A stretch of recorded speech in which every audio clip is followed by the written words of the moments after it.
चांदी जैसी धुंध का संगीत। चांदी जैसी धुंध की घाटी में सब कुछ बहुत शांत था। वहां स्वर नाम का एक छोटा लड़का पुरानी किताबों से बने घर में रहता था। वो अपना पूरा दिन उन चीजों को खोजने में बिताता था जिन्हें हवा भूल जाया करती थी। एक सुबह उसे पेड़ की जड़ के नीचे दबा हुआ एक जार मिला जो एक बेचैन रोशनी से चमक रहा था। स्वर ने सावधानी से जार का ढक्कन खोला। तभी उसमें से एक खिलखिलाहट बाहर निकली। वो सिर्फ एक आवाज नहीं थी, वो चमकदार पीली रोशनी की एक चिंगारी थी जो उसके सिर के चारों ओर नाचने लगी और फिर फुसफुसाते हुए जंगलों की ओर तेजी से भाग गई। स्वर ने अपना थैला उठाया और उसके पीछे भागने लगा। वो खिलखिलाहट उसे पेड़ों के बीच काफी गहराई में ले गई और एक ऐसे पहाड़ के पास जाकर रुकी जो सांस ले रहा था। लेकिन वो पहाड़ नहीं था, वो गुंज था जो मशीनी कलपुर्जों से बना एक महान विशालकाय दानव था।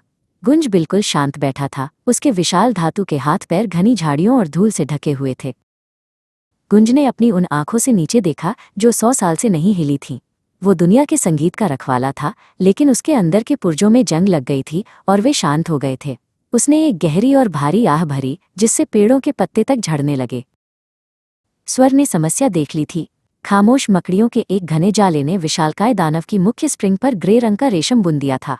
स्वर ने एक ब्रश निकाला और मदद करने के इरादे से दानव के पीतल के बटन वाले कोट पर चढ़ना शुरू कर दिया। वो मुख्य गियर तक पहुंच गया और उसने एक बार फिर खिलखिलाहट वाले जार को खोल दिया। पीली रोशनी बाहर निकली जिसने जंग को गुदगुदाया और जालों को गायब कर दिया। स्वर हंसने लगा जब वो रोशनी धातु से टकराकर उसे चमकाने लगी। एक जोरदार खनक और घरघराहट के साथ गुंज का दिल धड़कने लगा। विशालकाय दानव का सीना नीली रोशनी से चमक उठा और पुर्जे घूमने लगे, पहले धीरे धीरे और फिर एक लयबद्ध ताकत के साथ जिसकी गूंज पूरी घाटी में सुनाई दी।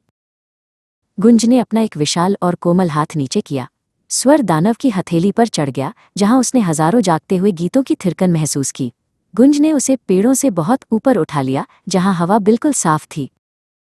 स्वर ने अपने पास जमा किए हुए और भी जार खोले, बारिश की आवाज, मधुमक्खी की भिनभिनाहट और रेलगाड़ी की सीटी।